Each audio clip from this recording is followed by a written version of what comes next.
Good afternoon, everyone. Uh, Today we'll be doing our session on Snell's law and some reflectance problems.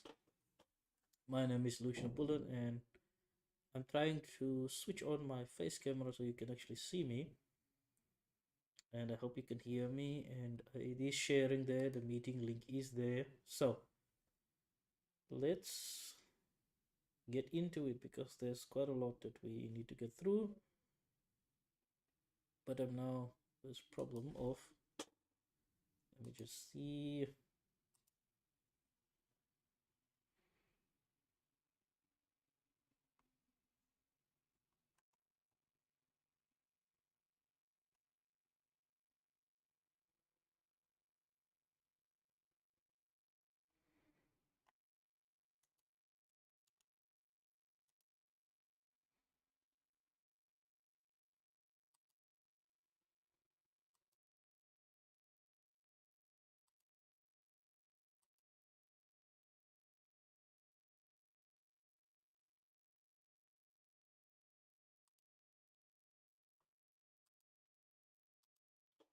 Okay, let's just ignore the camera for now and then just get into the work. Okay, so let's get to question number 25. Okay, this is a very nice question. This is question 25, and it has to do with reflectance. Okay, so first they tell us the question states, two flat rectangular mirrors are set edge to edge. Okay, just check. And there as well. Right on.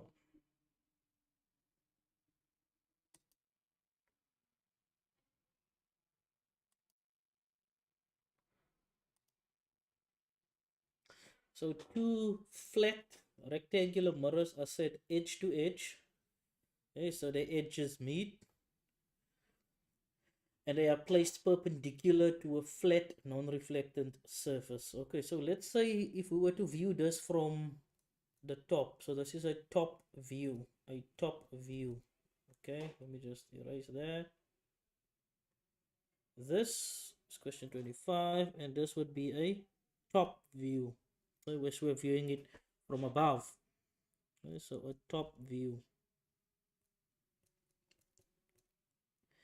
They're telling us that the following. We have two flat rectangular mirrors. They are set edge to edge and they are placed perpendicular to a flat surface. The edges of the two mirrors meet at a 30-degree angle. Okay, so here we have, let's say this is one of the mirrors. This is mirror number one. And let's say this is mirror number two. They are flat. Remember, we are looking at it from the top. And they meet at an angle of 30 degrees. So these mirrors meet at an angle of 30 degrees. Now, they then tell us a light ray that enters parallel to mirror 2. Let's say this is mirror 1. This is mirror 1. Let's just call it M1. Change the color maybe. M1. This is M2. Now let's do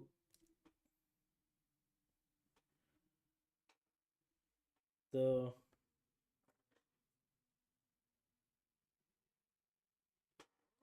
light ray. Wondering why you can't see the spot. Only a small section of the thing is visible. Okay, so let's say now they tell us that there is a light ray. Read this. Let me draw it this way. Here we have mirror 1. We have mirror 2. This is M1. Of course, this is M2. That's 30 degrees. And they have a light ray coming in parallel to mirror 2. A light ray coming in parallel to mirror 2. It reflects off mirror 1 and then from mirror 2. The angle of reflection of the ray from mirror 2 is, okay, so at what angle would it reflect off mirror 2? Let's see. So it's parallel to mirror 2, so it comes in parallel to mirror 2, and it comes the edges of, which means since it's parallel to this line, it will meet this mirror at an angle of 30 degrees. Okay, then it's going to reflect. This will be the normal. This will be the normal. This will be 60 degrees. It will reflect off the normal at an angle of 60 degrees. So this will be 60 degrees as well. That is 60 degrees as well. And this is going to be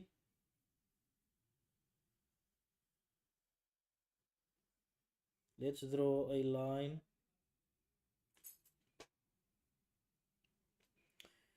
This angle here is 120 degrees. Okay, this angle there is 120. It's 60 by 60. It's the angle of incidence is equal to the angle of reflectance. That's the law of reflection. Now if this angle is 120, this angle must be 60 degrees. This angle must be 60 degrees. Now if we were to draw a normal to this mirror, let's say that's the normal to that mirror, this will be 60, and the angle of incidence will again be 30 degrees there. On mirror 2, the angle of incidence on mirror 2 will be 30 degrees. The angle of incidence on mirror 2 will be 30 degrees. So that angle there will be 30 degrees. And it will reflect off mirror 2 at the exact same angle as the angle of incidence, which is 30 degrees. I hope you guys follow that argument. So the angle of reflectance off of mirror 2 will be 30 degrees. So the answer is 30 degrees. Let's see. 30 degrees. Let's check 30 degrees. Bingo. Okay, 30 degrees is the correct answer. Let's go to question number 26. Two plane mirrors. 26.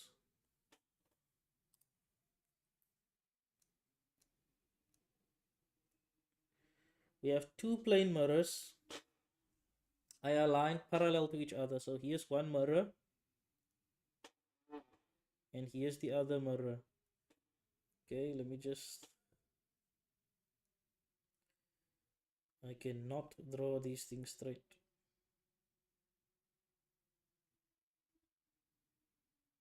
Let's see. Okay, back. Okay, so let's see. There we have one mirror, and there we have another mirror. Okay, it's about as parallel as I can draw them. So two plane mirrors, mirror A and mirror B, are drawn like that. Now,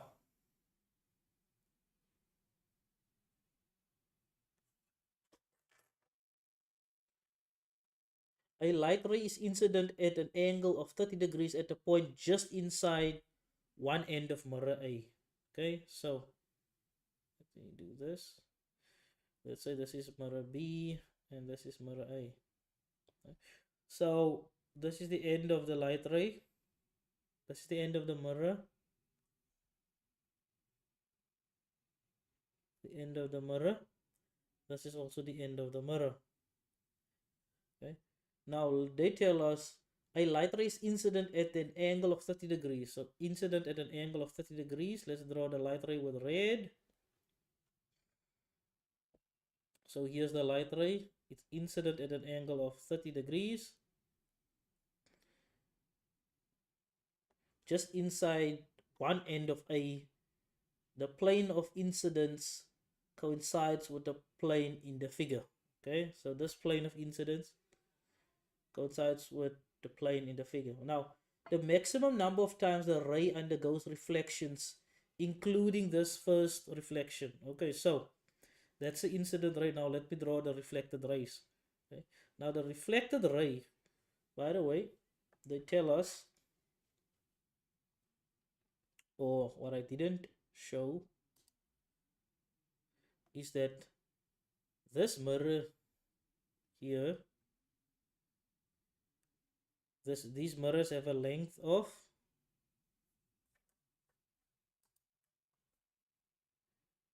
they have a length of 2 times square root 3. That's the length of these mirrors. Now we have an incident light ray, and this light ray of course gets reflected. Let's use blue.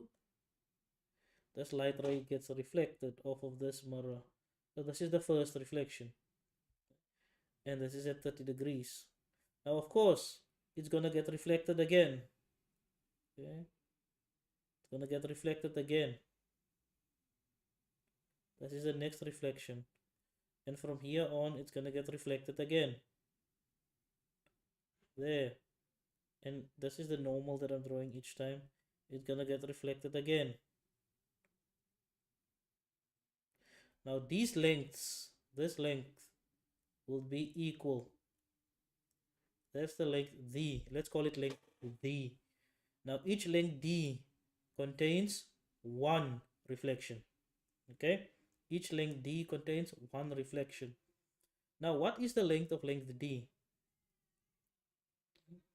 Now this angle here, believe it or not, is also 30 due to the geometry. Okay, Euclidean geometry, basically Euclidean geometry. Alternating angles between parallel lines are equal. Okay, so we can now work out this distance D. We can work it out using sine and cosine. Okay, using trigonometry, because we know that this length is 0.2. Okay, so we have this length here. We have the vertical length, this length here, it is 0.2 down, and we have the angle, and we know that the, let's say, the tangent of this angle, the tangent of 30 will be d over 0.2. So the tangent of 30 will be d over 2. So the tangent of 30 will be d over 2. Now if we have d, okay, and we divide it by 2, the entire length, that's the amount of reflections we will have, because each one of these lengths of D contain only one reflection. Okay? So let's see.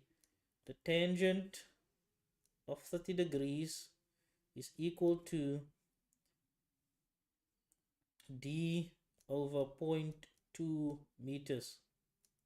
That means D is equal to the square root of 3 over 15 meters. This is how long D is.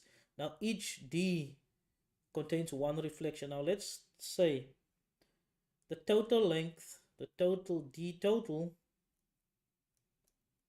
divided by D is equal to 2 times the square root 3, that's the total length given, divided by the length of D. Just do this, divided by the length of D, which is 15 square root 3, or rather just when we divide by a fraction, here this is the fraction that we're dividing by, we just simply invert it and multiply, so it will be 15 over square root 3.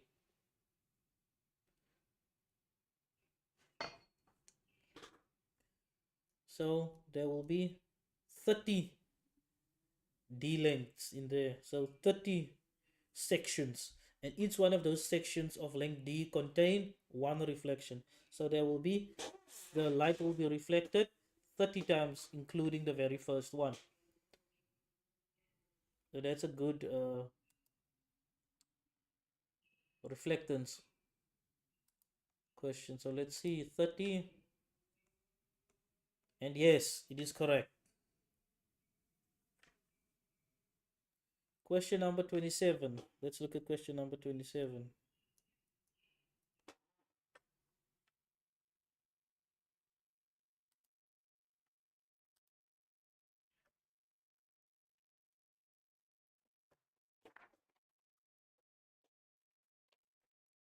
Question 27 states that two mirrors illustrated in that figure, figure 35.29, meet at a right angle. So those two mirrors meet at a right angle. The beam of light in the vertical plane indicated by the dashed line strikes mirror 1 as shown. So, two mirrors meet at a right angle as shown there. The beam of light that travels in the vertical plane, that beam of light, the blue one, in the vertical plane enters and reflects off mirror 1 at an angle of 40 degrees. It's going to reflect off at 40 degrees. Now, in what direction does the light beam travel after being reflected from mirror 2? So we have, it comes off of mirror 1.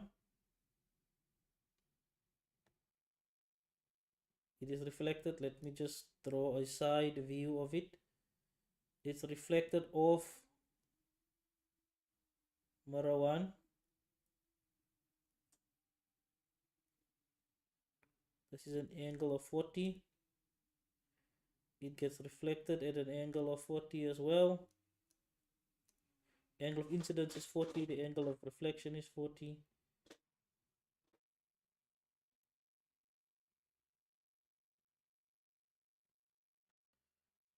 In what direction does the light beam travel after it's reflected from mirror 2?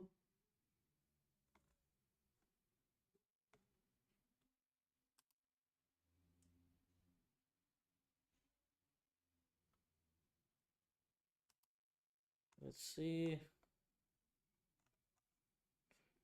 What direction does it travel? So it's reflected off at 40. This will of course also be, this is parallel to that, so that will be 40, meaning that this angle here, the angle of incidence on mirror 2 will be 50 degrees. So its angle of reflectance will be 50 degrees. 50 degrees. In what direction does the light beam travel after being reflected from mirror 2? It's traveling at 50 degrees above the horizontal. What is the distance that the reflected light beam travels before striking mirror 2? So what is this distance before it strikes mirror 2? What is that distance? Let me just see. So they want the distance here. Just highlight it in red. This distance here, they want this distance that is being highlighted in red. The distance before it strikes mirror 2. Now we have the angle of there 40 degrees. We have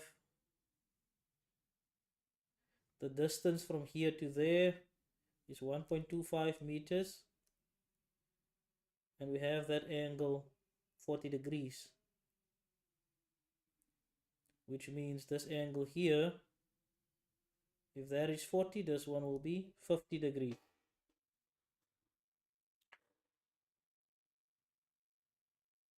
So the cosine,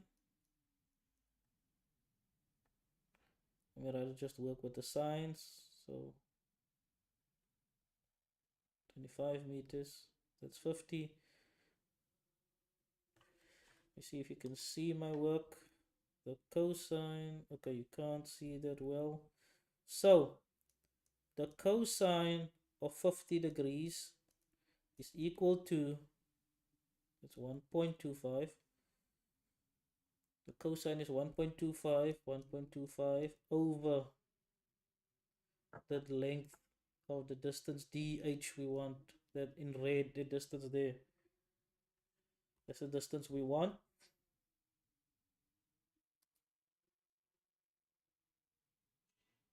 The distance the reflected light beam travels before it strikes that mirror. So we have D is equal to 1.25 divided by the cosine of 50 degrees. The cosine of 50 degrees. And that is equal to 1 comma, let me see if it fits in there, 1 comma 2, 1,94, 1,94 meters. So the distance it travels is 1,94 meters. Let's see.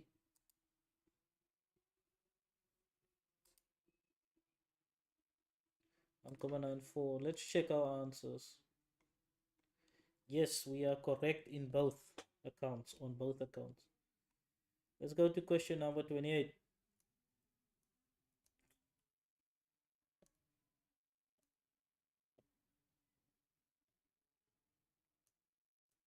Question 28.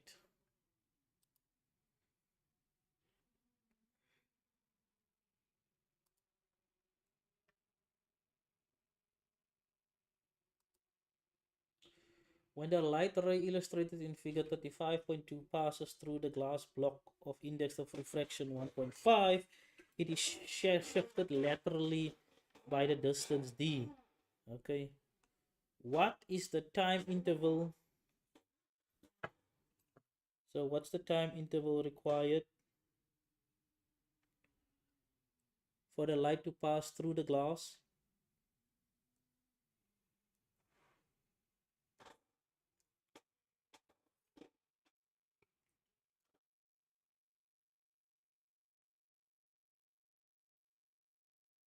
Also, first of all, we can't do that time interval. Before we can do that time interval, we need to calculate this distance.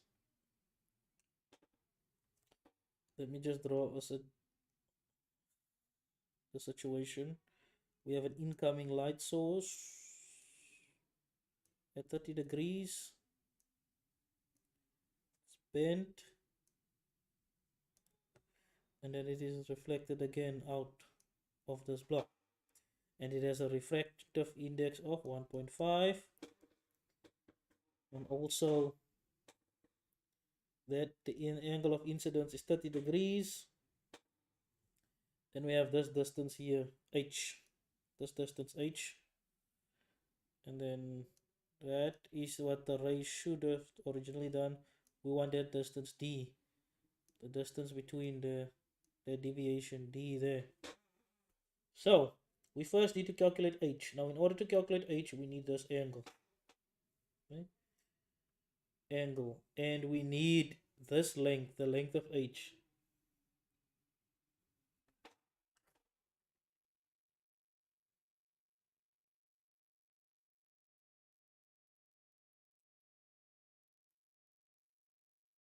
So we need to calculate the value of d. But first, let's answer the question, what is the speed of light in the material? Let's start there. What's the speed of light? Now, we are given the angle, the refractive index, and we know that the speed of light in this material. Okay, so n is equal to the speed of light in a vacuum over the speed of light in the material. So if we want the speed of light in the material, we have the speed of light in a vacuum divided by the refractive index, which is equal to 3 times 10 to the 8 meters per second over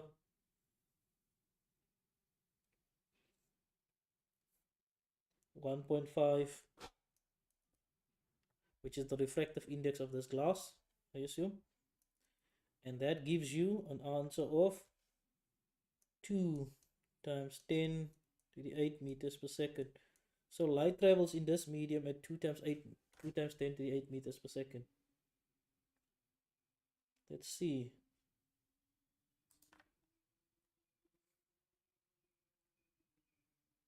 What's the speed of light in this block? It's 2 times 10 to the 8 meters per second. Okay. Now, the next thing they ask, what's the time interval required for the light to pass through the glass block? Okay. So how long does it take for light to pass through this block? So delta t time is equal to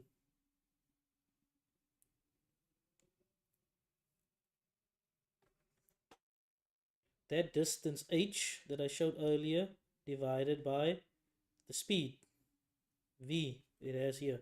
But now we need to calculate h. Let's calculate that h. Okay. H is this distance. Let me show you on the diagram here. H is the distance here that the refracted ray travels. That is h. So we need to calculate that h.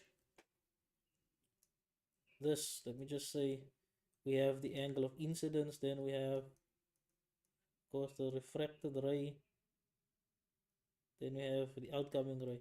We want, this is h. This here, this length, that one I just indicated by an arrow is h. We need that length. That is the length that does light travels in this medium. So how do I calculate that length? Okay, it's reasonably easy. So we will make use of Snell's law. N1 sine theta, theta 1, N2 sine theta 2. Okay, so we have the angle. Now it comes from A, that is 30 degrees, remember? It comes from the A, so N1 is 1 sine of 30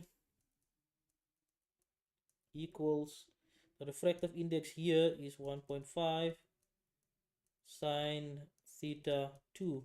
Now if you work it out, you have that theta 2 is equal to 19.47.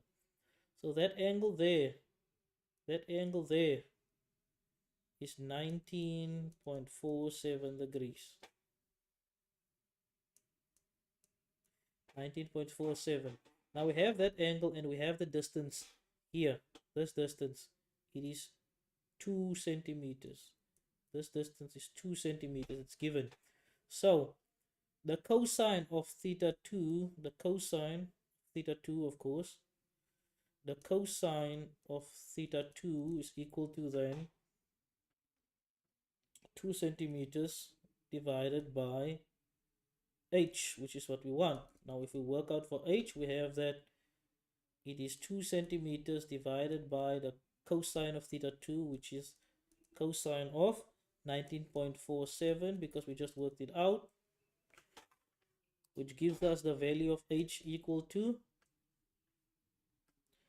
2,12 centimeters. So there we have the value of h.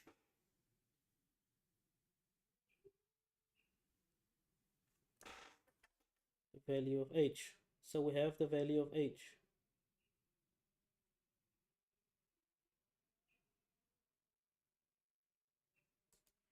Now once we have the value of h, we can calculate how long it took for this beam to pass through, because here we have the distance and we already have its speed. Now the delta t, the time it would take, is equal to the distance divided by its speed. The distance is 2.112 times 10 centimeters times 10 to the negative 2 meters, and the speed is 2 times 10 to the 8 meters per second. We have that the time is approximately 106 picoseconds. 106 times 10 to the negative 12. 106 picoseconds. Let's see. 106 picoseconds. There we have it. Now once we have time, we want that deviation b. Okay, so let's draw it again. We have the incident angle. Draw this again.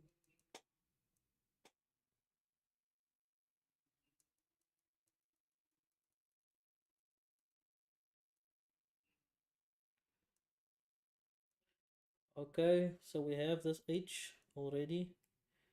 We have that is 30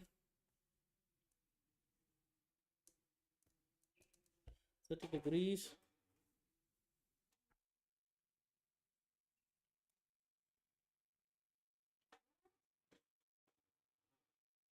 And of course we have that angle there, and it is equal to 19.47. We just worked it out. 19.47.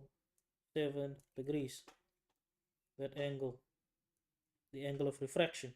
So once we have all of that, we can work out the deviation. This deviation here, d, that deviation d is what we want. Now that deviation d is the exact same value as here.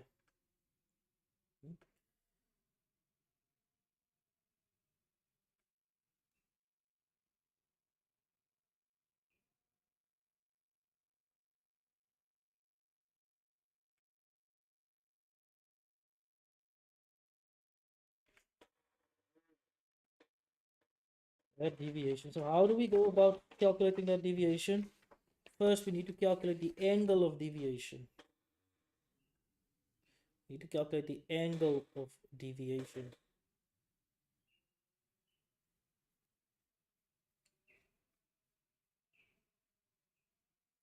Let's call the angle of deviation alpha, and it's equal to theta 1 minus theta 2. That's the angle of deviation. This is theta 1. So this whole angle here is theta 1. This whole angle here is theta 1, is equal to theta 1. Now we know that this angle here, theta 2, is 19.47. So we just need to subtract 30 minus 19.47, and we will have the angle of deviation, this angle here, that angle there, and it will be equal to 10.53. So once we have that angle of deviation 10.53, we have h, we just calculated it, we can work out this distance d. So d is then equal to, or rather the sine of the angle of deviation, so the sine of alpha is equal to d over h. And in this case, we have that d, or rather just plug in the sine of 10.53 degrees. 10.53 degrees d over h. H is 2.12 centimeters, and d is then equal to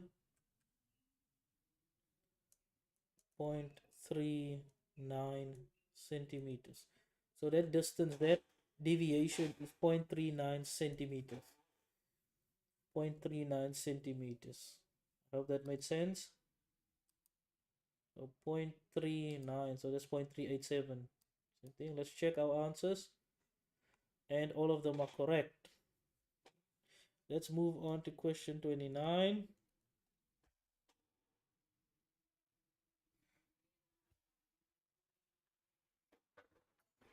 Okay, so here we actually have to draw. A person looking into an empty container is able to see the far edge of the container, bottom as shown in figure A. Let's look at figure A.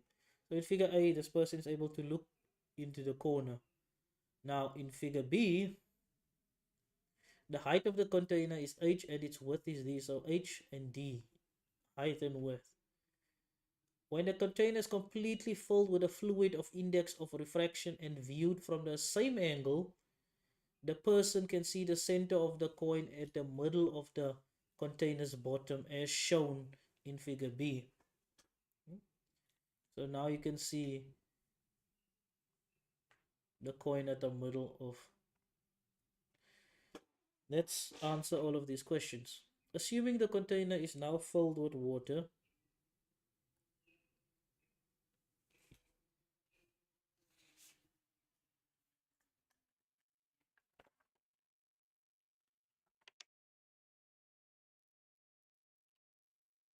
or rather, before I get there, let me just work something out here. Does HD depend on the fluid? Okay, let's see. For the very first situation, situation A, in A, we have that the sine of theta 1 is equal to You draw the situation. This is theta 1. This is the container. Ugh, it's terrible drawing. This is the container.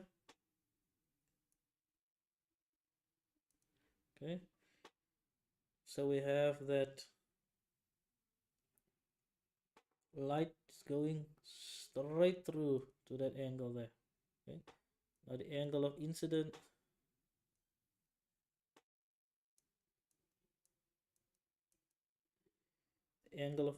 is theta 1, and this angle here of refraction is theta 2. In this case they are exactly the same, and this is the path S1 that the light ray takes, path 1.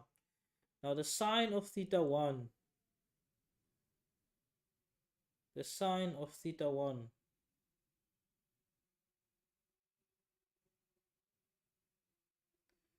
is exactly the same as the sine of theta 2, which is going to be this distance here, which is d, over this height, which is h.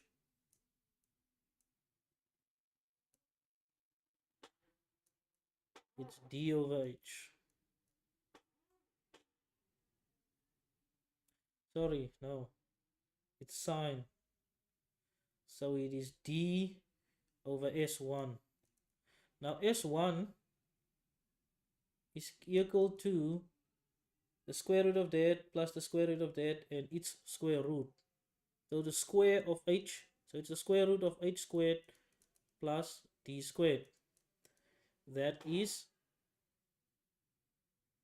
d over that. That's s1. Now, if you simplify it,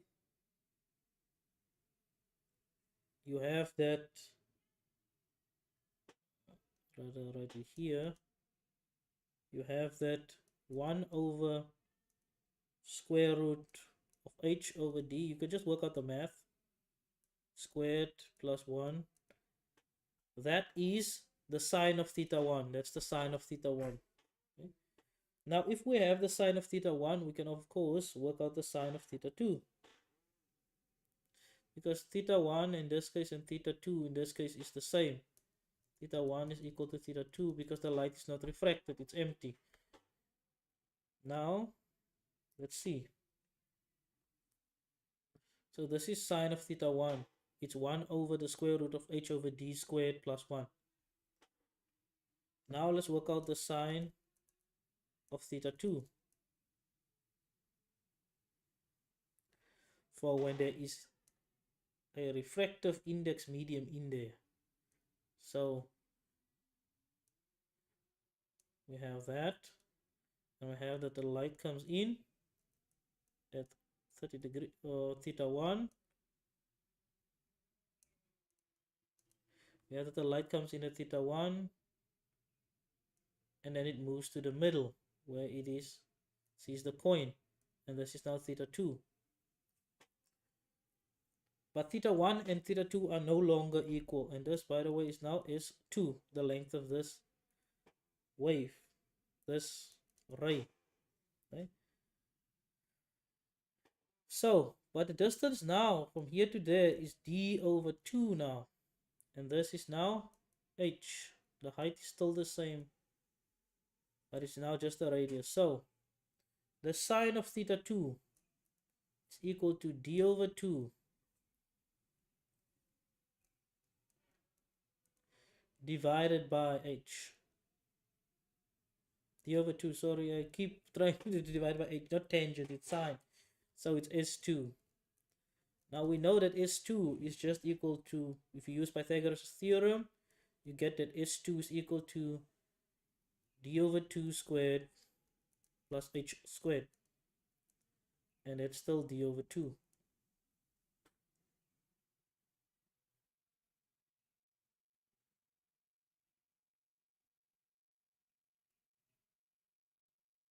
So if you simplify this, mathematical terms, you get it to square root. Let me see if it fits in there. Okay, if you were to simplify that whole statement, you have that sine of theta 2 is equal to, just pause where I left off. I didn't have space there. There's something wrong here. 4 square root h over d squared plus 1. That is sine of theta 2. So now we have formulas for sine of theta 1 and for sine theta 2. Now if we were to use Snell's law, we can find h over d. Let's see. We have a formula for sine theta 1 and sine theta 2. So Snell's law says n sine theta 1 equals n 2 sine theta 2. Okay, so there you have these two formulas. Now, we know that n, in this case, is 1 for a, so this will just be 1 times sine theta 1 and 2, or just n, we can just denote it n now, sine theta. This is for whatever is in the glass, the n of whatever's in the glass or the container. Okay, so we have a formula for sine theta 2 and we have a formula for sine theta 1. If you were to plug in these formulas, it would be n times 1 over square root 4 h over d. Excuse me, if I did not write it correctly the first time, let me see. Write it down. 4 over hd. Okay, this is the correct formula. Squared plus 1. That's sine theta 2 and sine theta 1. Remember correctly, is just 1 over square root h over d plus en.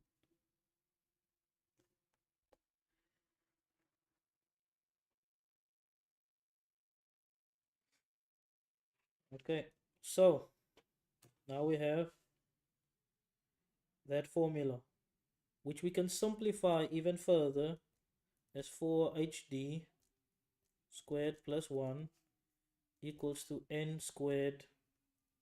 You can do this yourself, you just cross multiply. Anyway, I'm taking a long term to answer a simple question, but I want you to see exactly where it comes from. This leaves us with h over d equal to 4 minus n squared. 4 minus n squared goes to n squared minus 1. Now if we make hd the subject of the formula, we have that h over d.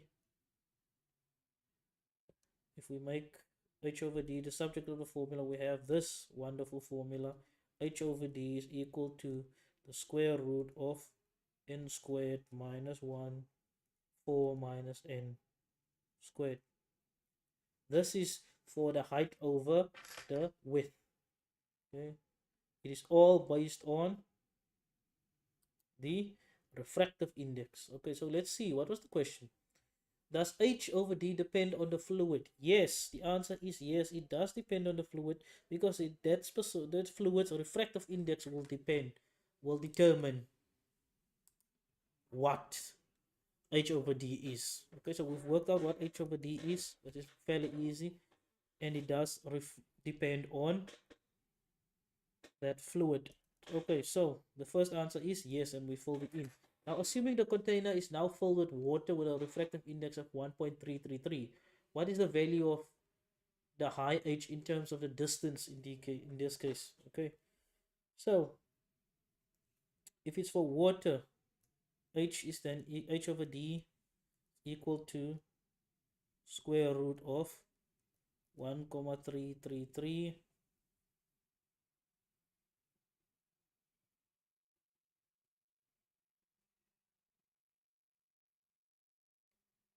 squared minus 1 over 4 minus 1,333 squared And that gives you an answer of 0.631D.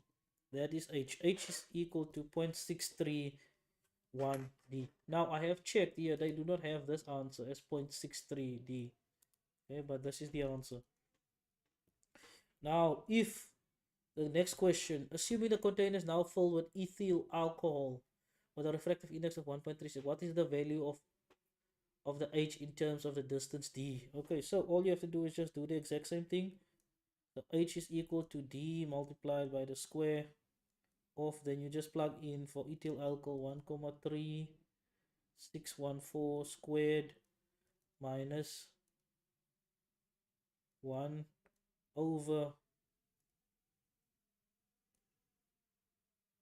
4 minus 1,3614 squared.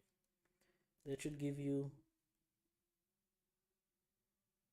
sorry, the previous one was 0.59D. This one is 0.6. I just wrote them the wrong way around. This one is 0.631D. And for water, the H for water was equal to 0.591D. So for ethyl alcohol is 0.631D. And that is not here. The one for water is 0.589, and it is this one. Anyways, moving on.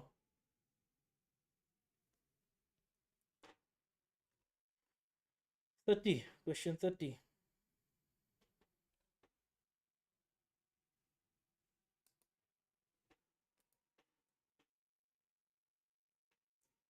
Question 30.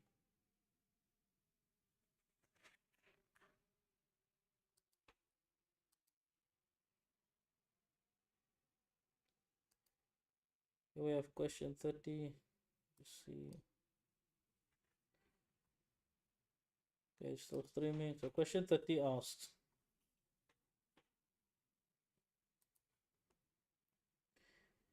figure 35.74 is this figure here I'm highlighting. Shows the path of a light beam through several slabs with different indices of refraction. What must the angle of incidence be to have a total internal reflection at the surface between the medium and N? Okay, so first of all, we need to find a relation between the angle of incidence, theta 1, and theta 2. So we need to find a relation between that. Now, if you were to do this step by step, you will find that for the first one, okay, let's see if it's going from theta 1. We need a relation between theta 1 and theta 2. Okay, so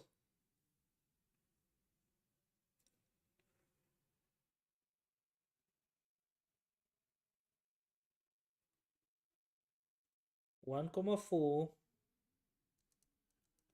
times the sine of alpha 1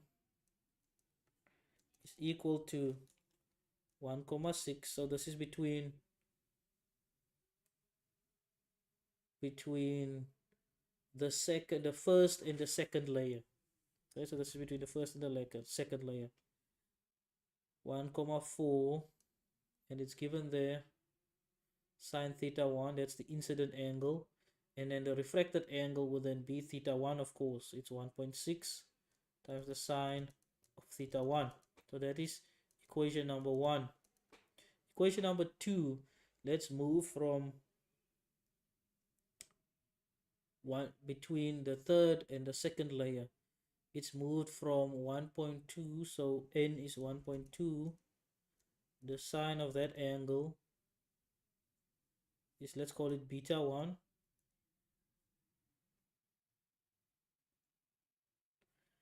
and it moves to the 1.4.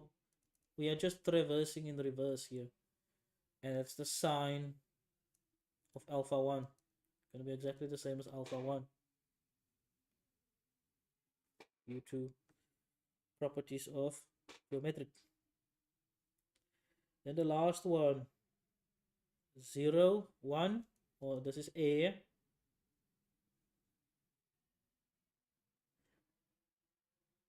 and this is N1 times the sine of theta 2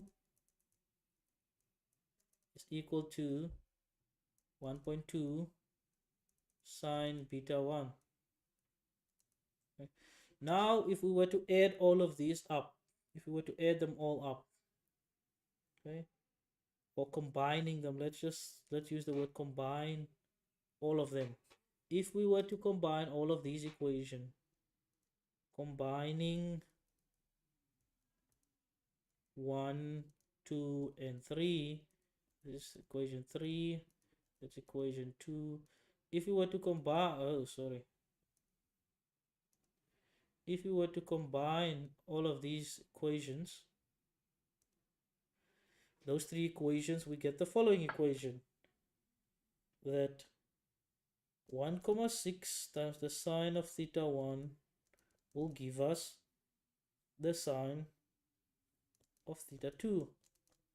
That is the formula that will give us, that relates theta 1 to theta 2. So we can now go and answer the questions. Okay.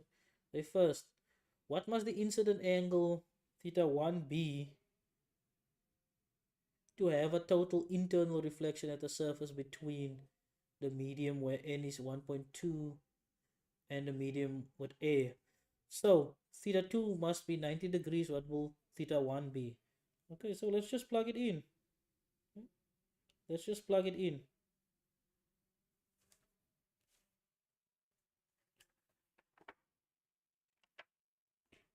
There are two questions there. What must the incident angle be to have a total internal reflection? Okay. So this is still 1.6. This is the sine theta 1, which is what we want. We have that the sine of theta 2 is going to be in 90 degrees. That's just 1. Sine of 90 is 1. And 1 divided by 1.6.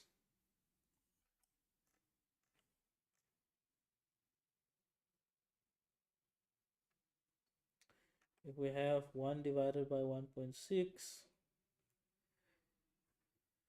and we find the inverse sine of 1 divided by 1.6, we get that theta 1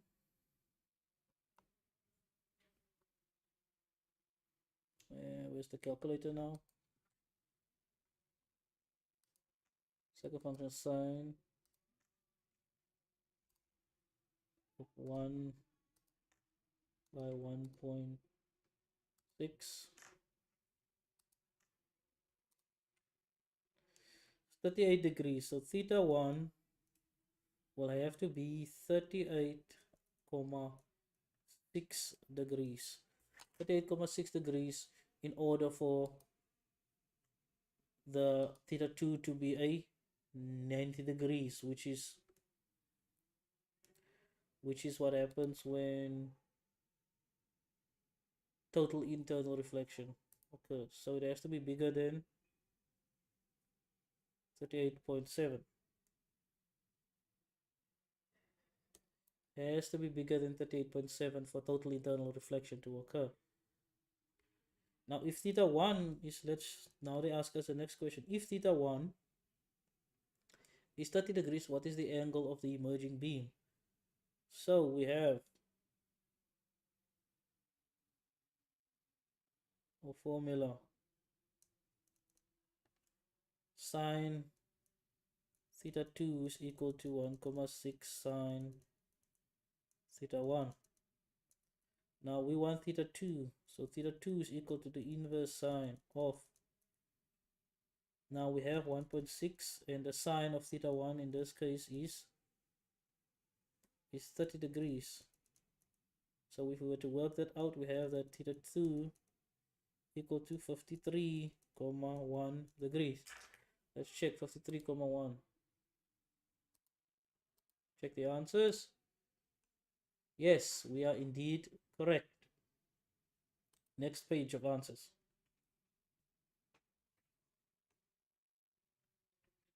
Question 31, and then we have 32. Now, the image of an object beneath the surface of a medium of refractive index n bigger than 1 is seen in air by a person looking down on the surface. Okay. This image formed by light rays leaving the flat refractive index surface is, so here let's say someone is looking at this object here. That's the object that someone is looking at. Hmm? Someone is looking at that object. If there is no water, you would see it immediately straight up. Okay.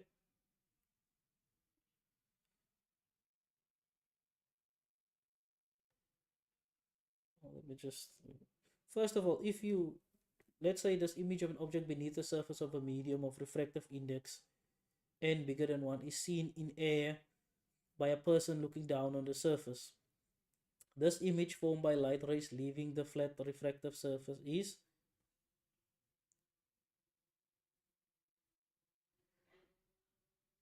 so this object that they see. Now, when light enters, let's say this is the medium. Okay? When light enters, it gets refracted. So it appears here instead of where it actually is.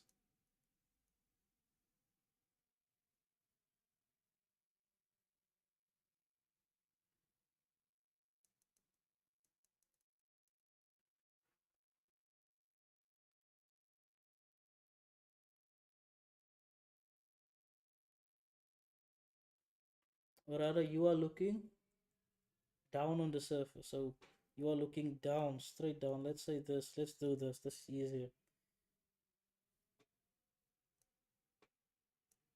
We're looking down at the surface. We have that. It's bent towards the normal. Okay. So if there was no water, you would see the object here, where it is. There was no water, you would see the object right here, straight where the object is. But because, due to the bending of the light ray,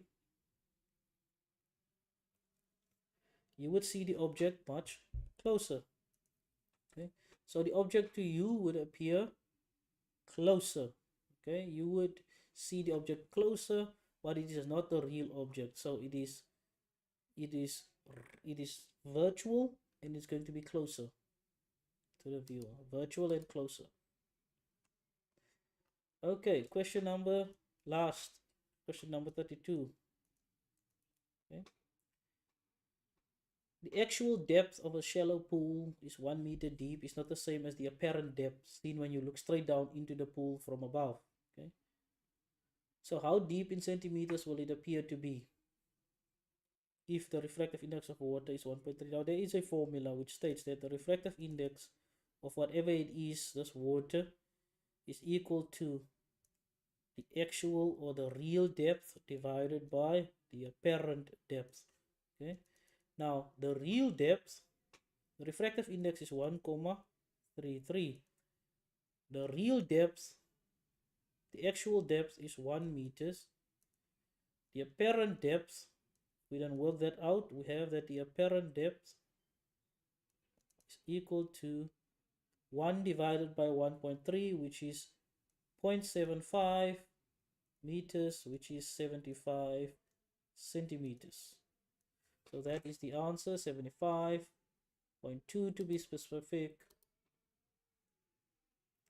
And that is all that we have time for today. Enjoy the rest of your weekend, and I hope that you learned something from this session. We just switch off here. Give